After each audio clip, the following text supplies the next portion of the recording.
You're listening to Civic Media. You can tune into any of our live shows on any radio station across the state with the Civic Media app. Find us in your phone's app store and listen anytime, anywhere.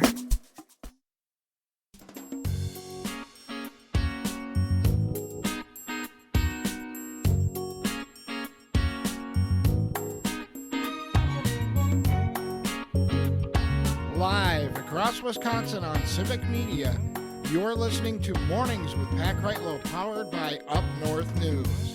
Now, from our Lake Wissota studio, here is the founding editor of Up North News, Pat Kreitlow. Hey, good morning. It is 7:06. It's nice to have you here up north on this Tuesday morning, June 3rd, 2025. And still ahead in this hour, we're going to talk to Lincoln County dairy farmer Hans Breitenmoser and Sheila Everhart from the Wisconsin Agricultural Tourism Association about June Dairy Month events. We'll also talk to Sheila about legislation that's being considered in Madison, or should be considered by some, and talking about the, what do they call them, wedding barns, basically these barns that have become social venues, and how they got the short end of the stick, shall we say, in a rewrite of liquor laws governing Wisconsin establishments, bars and restaurants, distilleries, brewers, distributors, things like that. And so we'll talk to Sheila a bit about that coming up this hour. In our next hour, we'll talk to Civic Media political editor Dan Schaefer of the Recombobulation area about stories in Wisconsin politics. And I'll have much more to say in just a couple of moments here about Congressman Derrick Van Orden and his ongoing addiction to social media and the dangers that it holds for his own constituents. But first, it is time to take care of things in the Scotty Summer Text to Win contest. It's done statewide across the network 4 times a day. You could win $100 cash. You could win a pair of Milwaukee Brewers club level tickets. Each entry puts you in the drawing for one of the grand prizes. That would be a Wisconsin Dells area vacation at the Ringling House Bed and Breakfast in Baraboo or the Door County White Lace Inn with a little gas money to get you there. Now, each time we do this, 4 times a day, there's a different keyword that you'll need to text to us through the Civic Media app before the end of the hour. So if you don't have the Civic Media app, fix that. You got to do that. Go get it at Apple, Google, wherever. Then get that app installed. Go to one of the stations on the app. You can look up all the stations. Go to any one of them. And then use the text button to send us the keyword. Here's the keyword for this hour, and the prize is $100. $100 cash if you text us the word WAVE, W-A-V-E, WAVE, for $100. Text that before the end of the hour. You'll be in the running for a drawing among this hour's statewide entrants for $100, but you'll also be in the running for one of those grand prizes as well. Complete rules and details over at the Civic Media website, civicmedia.us, right there on the homepage. Click through it to learn more. And again, you'll have more chances to play today. 11 a.m., 2 p.m., 4 p.m. Different keywords each time. Text them in. Spell them correctly. Again, this hour, it's WAVE, W-A-V-E, for $100. And you can be part of the Scotty Summer Text to Win contest. Meteorologist Brittany Merlot is off this morning, tells us a cold front is dragging across the state today. That's bringing showers and storms that may turn strong to severe later today. And then once this all passes, comfortable and warm conditions will follow. Our state forecast goes like this: cloudy skies, showers and thunderstorms, though folks in southeast Wisconsin may not see this until this evening. Across northwestern Wisconsin, temperatures will be falling today into the mid-50s. And up north, or not, that's up north, down in the southeastern part of the state, temps could hit the upper 80s and a southwest wind at 15 to 25 miles an hour. That wind will shift to the northwest as the front moves through and the rain makes its way out of the state. Lows tonight in the low 50s. Additionally, a big chunk of western Wisconsin is under an air quality alert for all that Canadian wildfire smoke, but do not be surprised if that area expands, because while the front is bringing rain, it's also dragging the smoke along with it as well.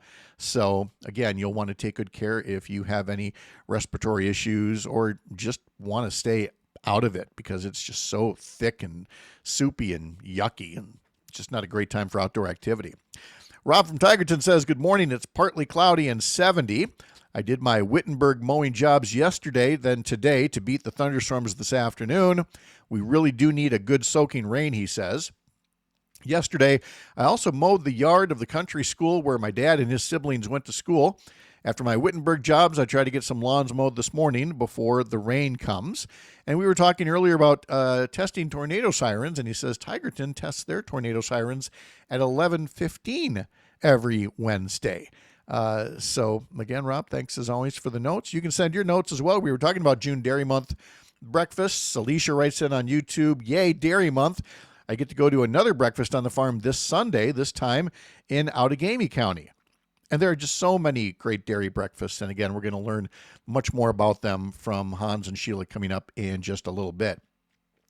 Up North News is a separate entity from Civic Media. Love having this partnership every weekday morning from 6 to 9. But at Up North News, the Wisconsin outlet for Courier Newsroom, you can also get our newsletters. We now have 3 of them. We have a weekday daily newsletter. We have a Sunday morning politics newsletter that I put together. And as Christina Laurie told us in just the last hour, her monthly sports letter is now moving to a weekly sports newsletter about some of the good stories and the good people that help make up our Wisconsin sports from all the teams, college, pro, and otherwise. So you can sign up for any of those 3 newsletters, hopefully all of them. Head over to upnorthnewswi.com, click subscribe in the banner on top of our homepage. In today's newsletter from Christina, it starts with a little note about a pledge drive, because at Up North News, we do that. We do a pledge drive every quarter or so and show our appreciation for all the folks who chip in a couple of bucks. You know, our newsletter does not have a subscription. It doesn't have a paywall. Our website will never have a paywall, but we always need a little bit of help to cover the news that we do, and appreciate your support. The newsletter also includes stories about where to get some of the best brats in Wisconsin and some of the best bike trails in Wisconsin. And there's a letter to the editor in today's newsletter. It goes like this. John Skaug lives in Osseo and is a retired scientist, avid gardener, and outdoorsman who is passionate about the transition to a clean energy economy, so his grandchildren's quality of life will be better than his. And so let me read a little bit from that editorial. He says, as a teenager in the early 1970s, I recall listening to evening news broadcasts that featured smog reports and stories about nearby lakes and streams which pollution had rendered unfit for wildlife and for humans. Responding to the urgency at that time, members of Congress from both sides of the aisle passed the Clean Air Act and the Clean Water Act, created the Environmental Protection Agency, and began 50 years of progress. These laws and the regulations that came with them required the cleanup of industrial processes, reduced auto emissions, and more energy efficiency. Our natural resources, our environment today is better because of it. President Trump, he goes on to say, has never supported policies related to environmental stewardship, let alone climate change. His actions since taking office were expected, but not at the speed and scale that we are seeing. And again, you can get that full letter to the editor in today's newsletter, or head over to upnorthnewswi.com. Okay, I have asked this question on the program before, and I'm going to keep asking this question. I'm going to keep asking this question until we get a satisfactory answer. Does anyone else have control over Congressman Derrick Van Orden's social media passwords besides him? It's not that he's insulting me in the comment section, though I couldn't help but notice he did it yesterday when we called him out again for gaslighting his constituents about the current budget bill. That's no big deal to me. But the notion that a member of Congress can spend so much time online just hurling insults and criticizing his constituents or worse indicates to me he either doesn't have much to do or he just doesn't want to do any actual work. Besides taking issue with something I said yesterday was especially noteworthy for the latest of his many attempts at doxing, or at least facilitating the effort to have someone harassed or fired merely for criticizing their congressman. The latest case dealt with his comeback to a comment on one of his pages. That's just something he likes to do. He likes to get into the comment section and lash out at folks. Recently, a woman from Stevens Point put a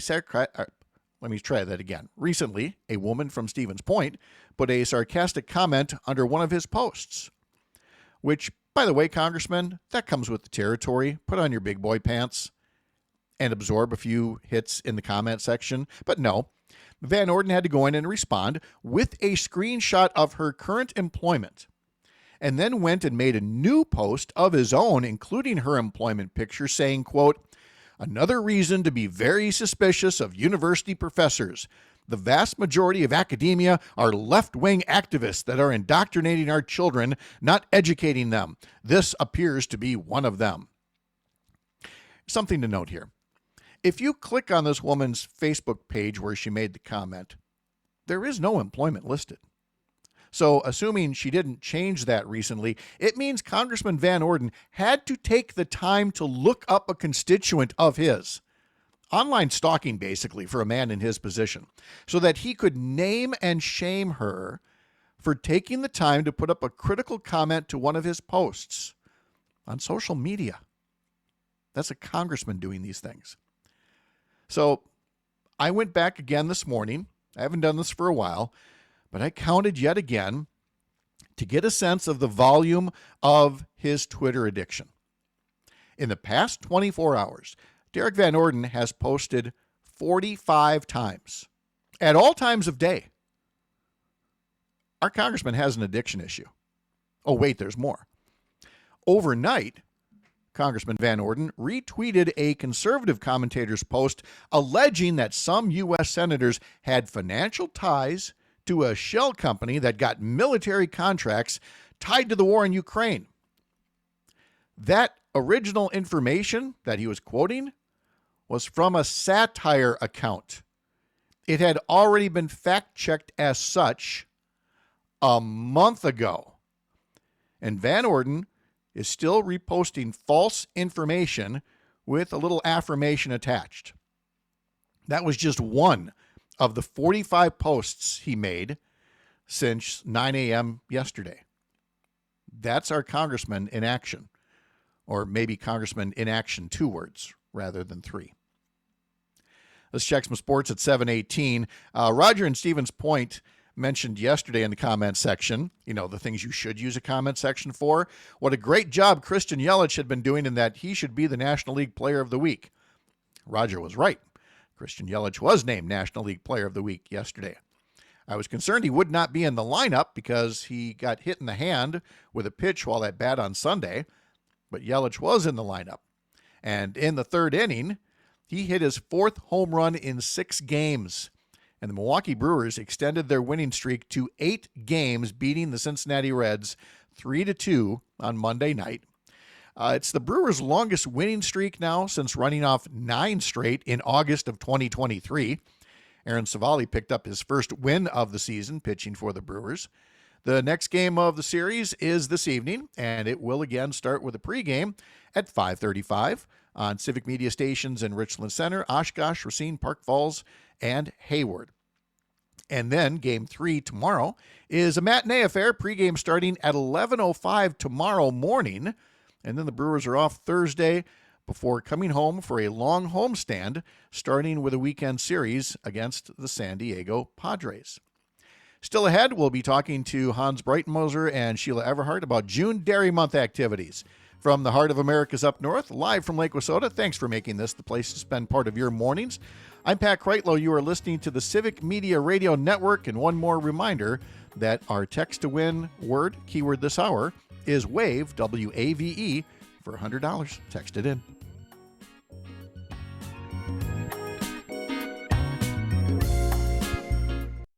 You're listening to Civic Media. Stay up to date on the latest news and information for your local community and Wisconsin by signing up for our free email newsletter. Visit civicmedia.us/email to get started.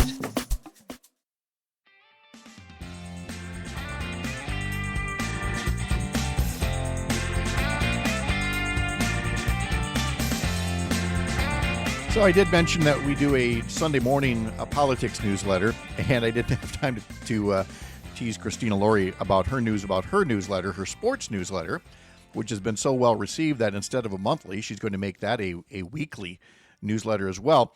And that they were still kicking around the name Parker. I know you heard that as well. It's tough to name a product sometimes.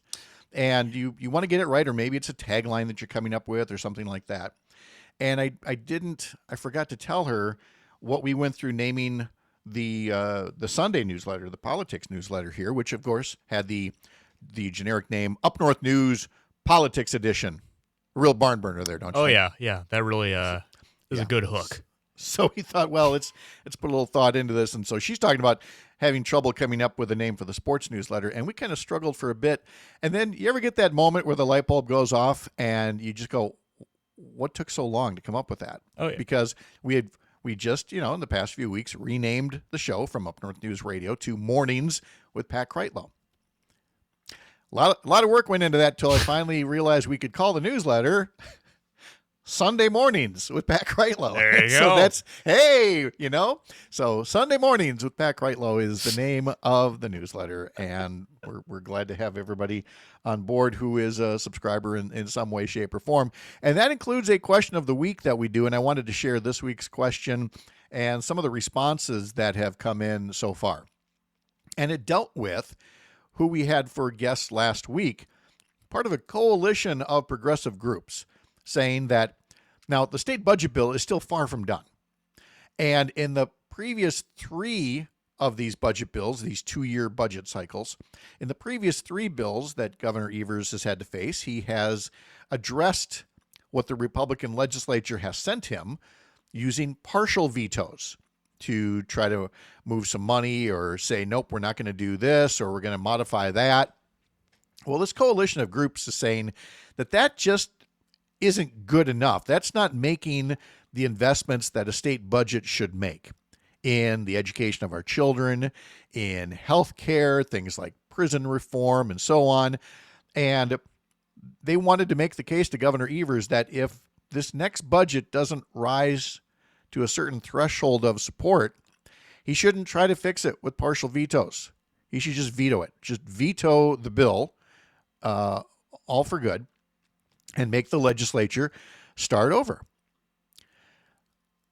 Not everybody agrees with that necessarily, so we thought we'd put it up as our question of the week and say, which statement is closest to your thinking?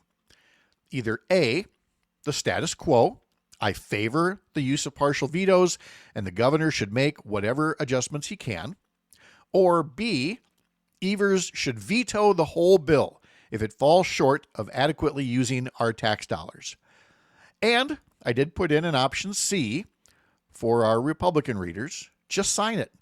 Whatever Republicans pass will be better than anything that Governor Evers proposed.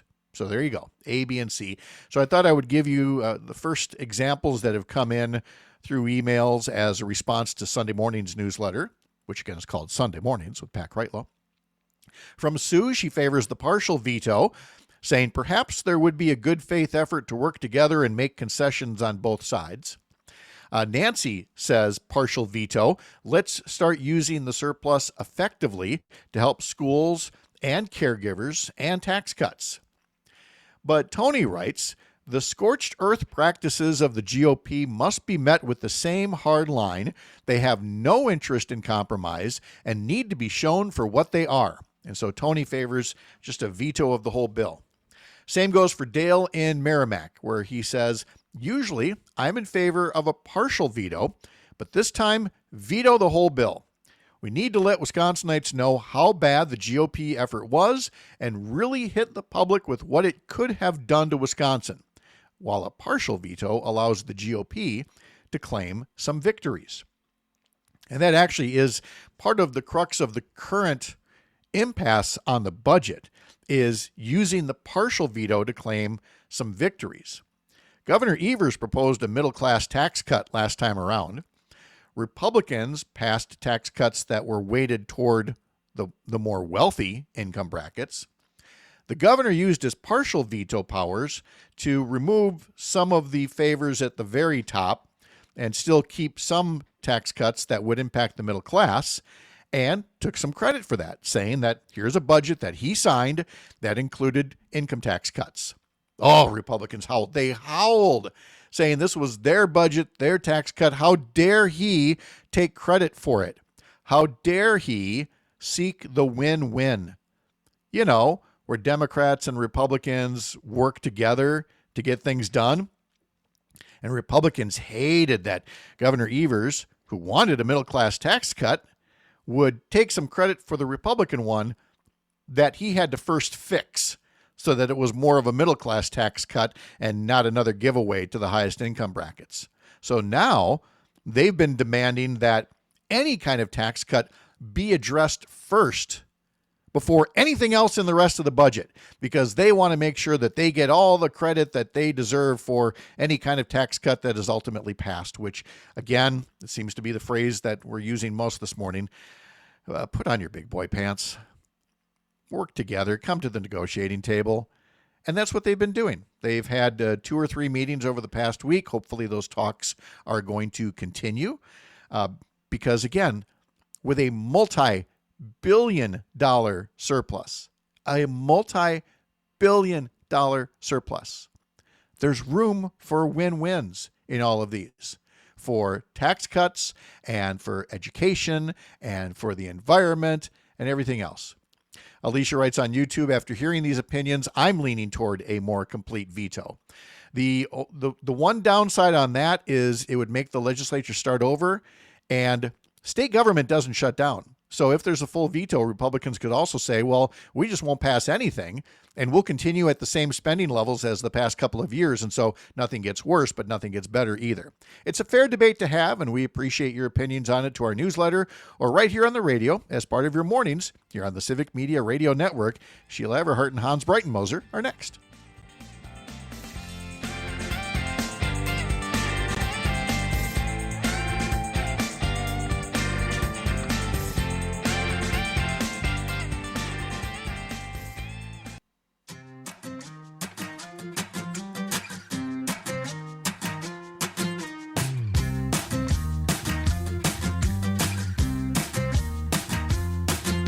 A quick reminder that the Scotty Summer Text to Win contest is going on right now, and this hour's keyword is WAVE, W-A-V-E, WAVE, and the prize this hour is for $100. And so if you want to be part of the Scotty Summer Text to Win contest, the folks statewide are texting in the word WAVE through the Civic Media app.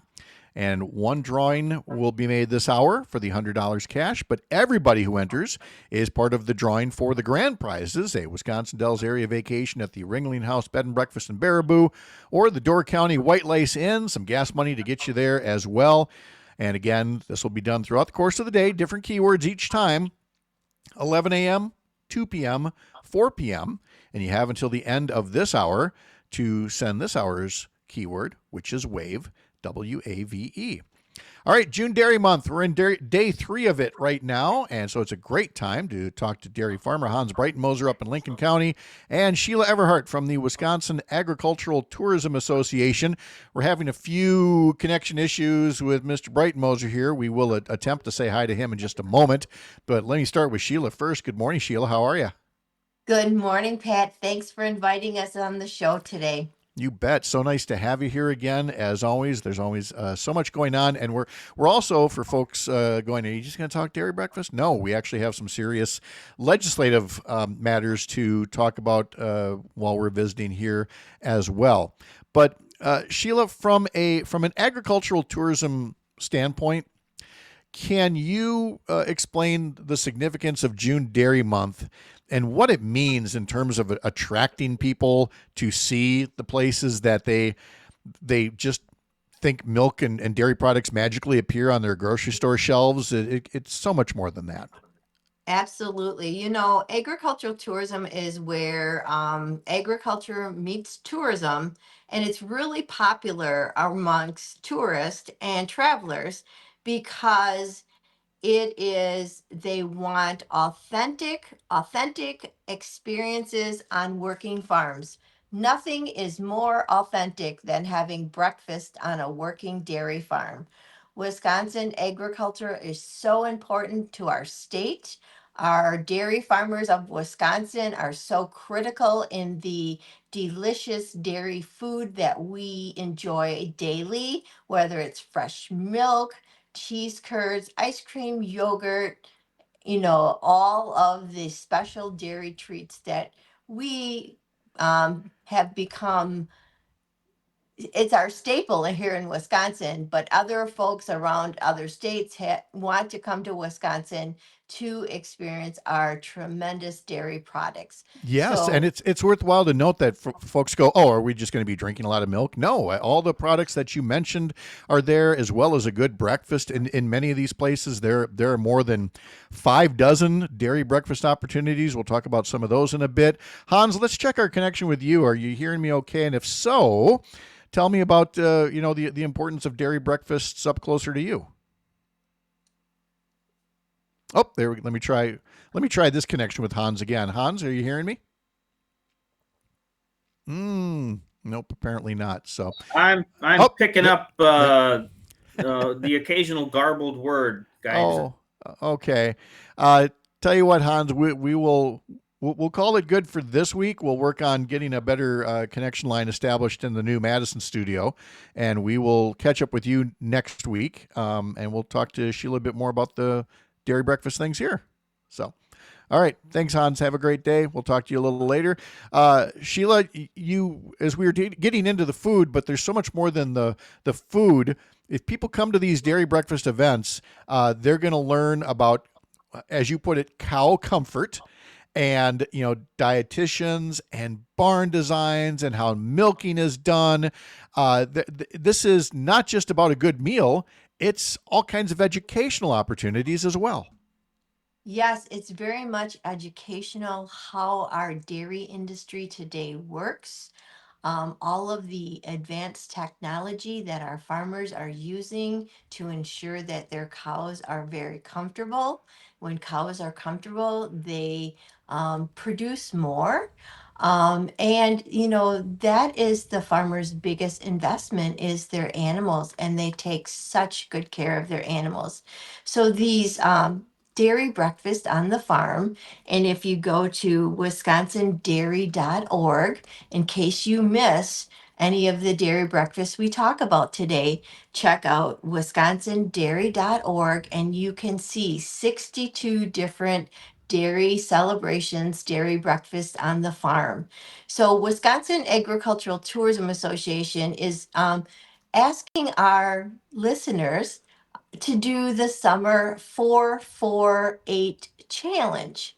Try to attend 4 dairy breakfast, 4 county fairs, and 8 agricultural tourism destinations during summer of 2025, which we call the Wisconsin Agricultural Tourism Staycation. So at these dairy breakfasts, there are always family friendly events and kids events. But we talk about the industry of the cow comfort for the farms and for the animals. So cows actually have bedding. Some use sand bedding. Some have like a water bed. Do you remember the water bed Oh yeah, back in yes, the yes, yep. 70s and 80s, right? So they want to have the cows to have the uniform comfort to support their bodies.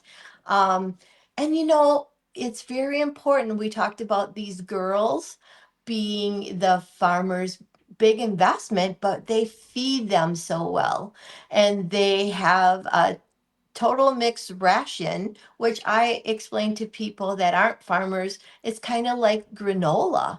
It's important ingredients that the cows need, including hay, corn, soybeans, fat, vitamins, and minerals. So that they have special dietitians that help those cows get the nutrients that they need. Total mixed rations so that not only are they comfortable, but they are fed well. I think this is exactly the kind of thing that if we manage to get Hans on the phone, he could probably attest to. Hans, do we have a better line with you now on the phone?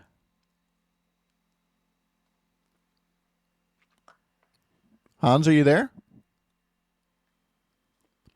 I see Hans is up. I see Hans is up on the phone board, but unfortunately, we're just not getting him patched through where we can catch him on StreamYard. Let me try one more time here. Hans, I'm going to try one last time. Are you there now? I am here. Hey, there you are. Okay, I'm hearing you one way or the other. So if you're hearing me, okay, let's pick up where Sheila left off and talk about the formulated rations to make sure that cows probably use a nutritionist more than a lot of people do. Oh, absolutely. Yeah. If I would take as good a care of myself and my nutrition as I do of my cows, I'd probably be 7 feet tall and bulletproof. And yeah, but I do not have my own nutritionist. But by God, I've got a couple of them working for, not directly for me, but through feed companies that help us figure out the diets for the cows. So all the ingredients that we put up. Like, for example, yesterday we chopped first crop. In fact, we got done last night at 11:30, but we got it all in before the rain. So that feed is getting stored, getting packed here today and covered up.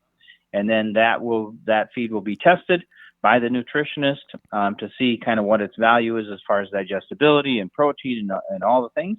And then with that, the nutritionist will build a diet, including that first crop haylage and corn silage and mineral and all sorts of other things. So the nutritionists are a really big deal.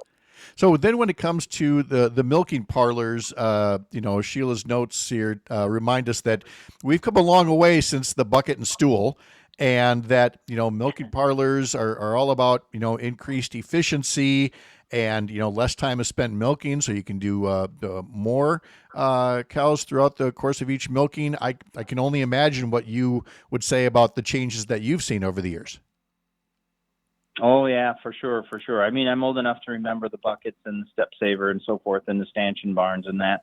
So it's definitely a human being efficiency thing, but it's also kind of a cow comfort thing, because we want to make sure that the cows are spending their days eating, drinking, laying down, doing all the things.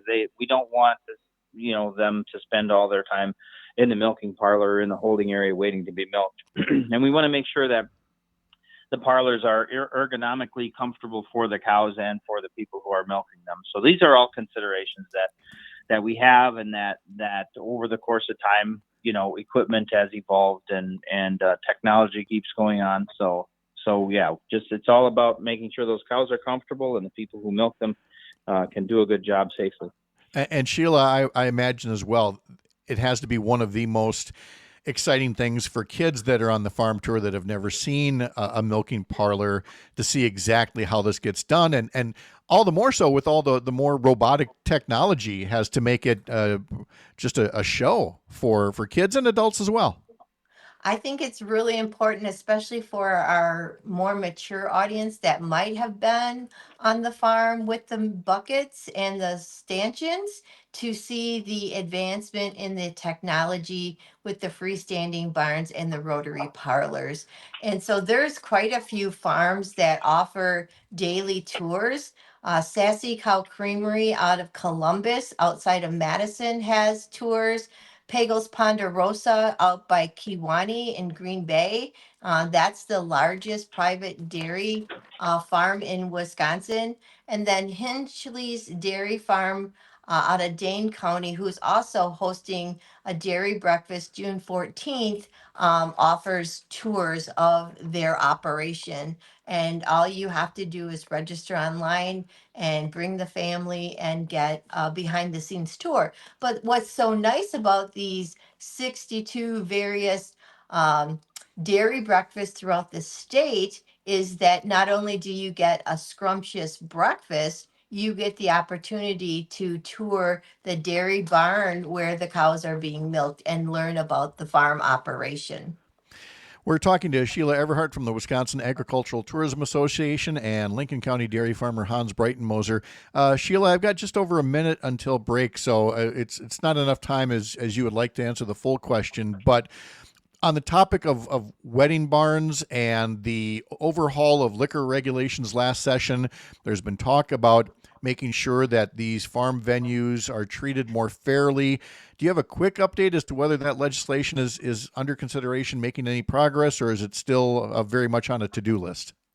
Well, there is an LRB that has been drafted, and we're looking for our Republican elected officials to sign on and support this bill that will give reprieve to the private agricultural event venues on working farms.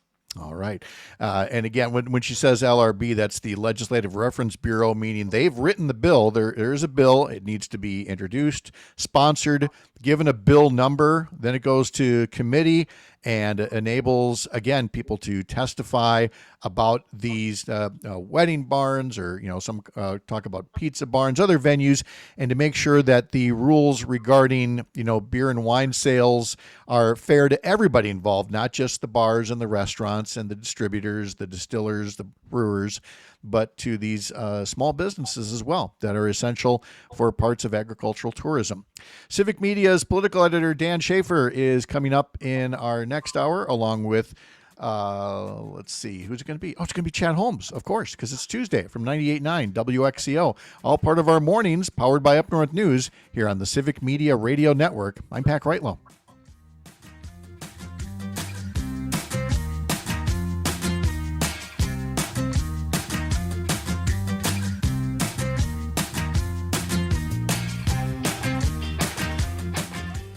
You're listening to Civic Media. Find the latest news, information, and archives of all your favorite shows on the Civic Media website, civicmedia.us.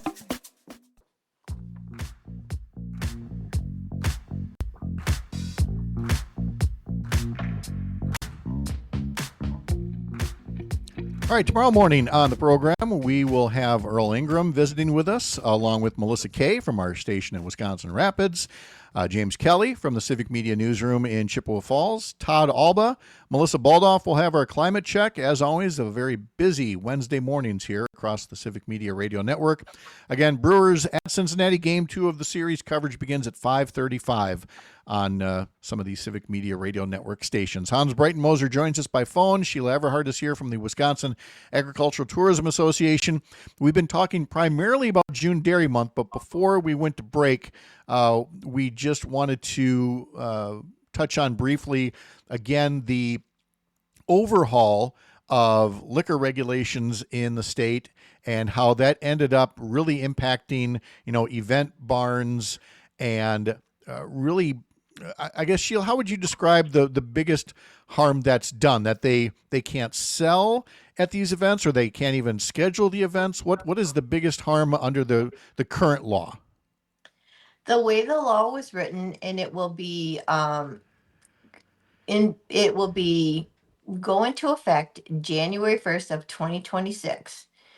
Currently, our agricultural event venues, who many have been operating for 30, 20, 15 years with no incidents across the state of Wisconsin. It says private party invitation only events like a wedding do not need an alcohol license. The farmer does not sell alcohol. The brides and grooms buy the alcohol through a licensed retailer through the 3-tier system, and they have an open bar and they gift the beverage to their guests who attend the weddings. Okay, so once again, Wisconsin's been a state since 1848. Wisconsin farm weddings are a tradition. So then in 2023, legislation was enacted, Act 73, which now effective January 1st of 2026, it says private party invitation only agricultural event venues are limited to hosting 6 events per year on their farm. Mm-hmm. And they can only have their guests be served or consumed beer and wine. Okay. And just the 6 events is what they would be allowed right now. The 6 events per year. So, agricultural tourism and the agricultural event venues are seasonal, temporary, permitted uses on a working farm. So generally, they are operational. Farm weddings are mid-May through October, right? So farmers have that window to offer a wedding. Usually they offer one wedding a weekend, right? Mm-hmm. So on average, a seasonal farm would offer maybe 20, 30 weddings a year. Again, it's a revenue stream for these working farms. Yeah, and so there's a proposal that would increase that limit from 6 to maybe up to upwards of 36 events, and again, not run afoul of state law regarding this.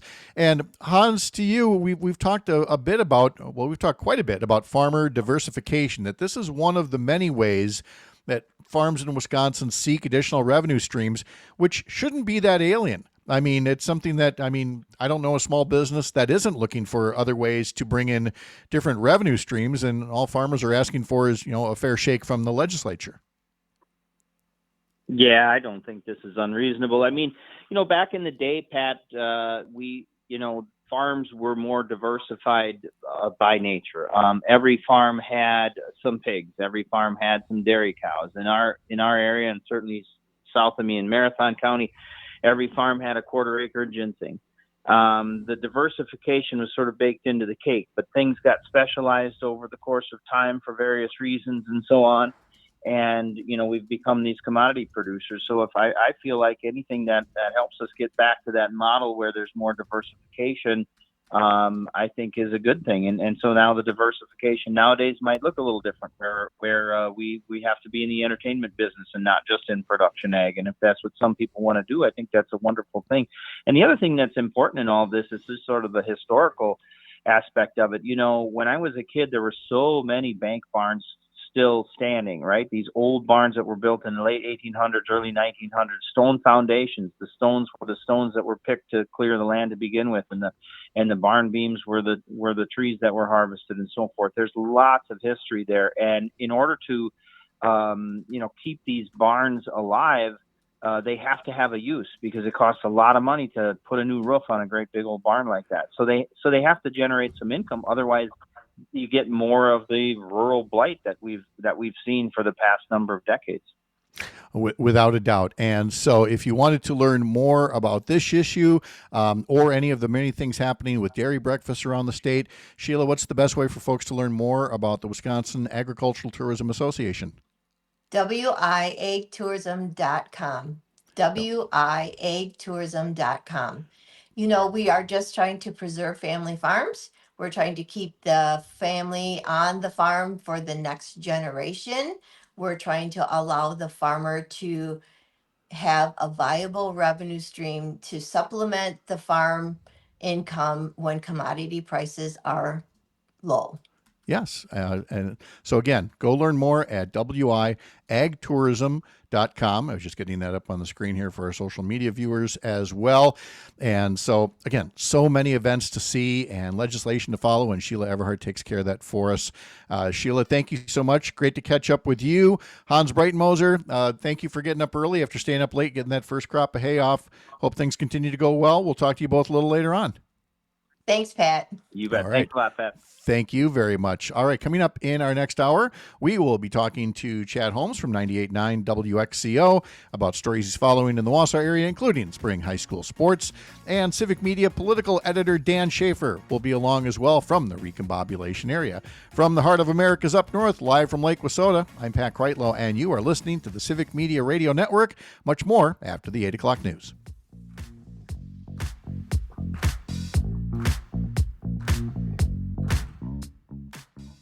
The national news cycle never stops, but it can be hard to find news about your local community. Civic Media is dedicated to providing quality local and state news coverage across Wisconsin. With the Civic Media app, you can get notifications about local stories that matter to you and your community. Find the free Civic Media app in your phone's app store and choose notifications from the menu to tell us what kind of news you want to hear about.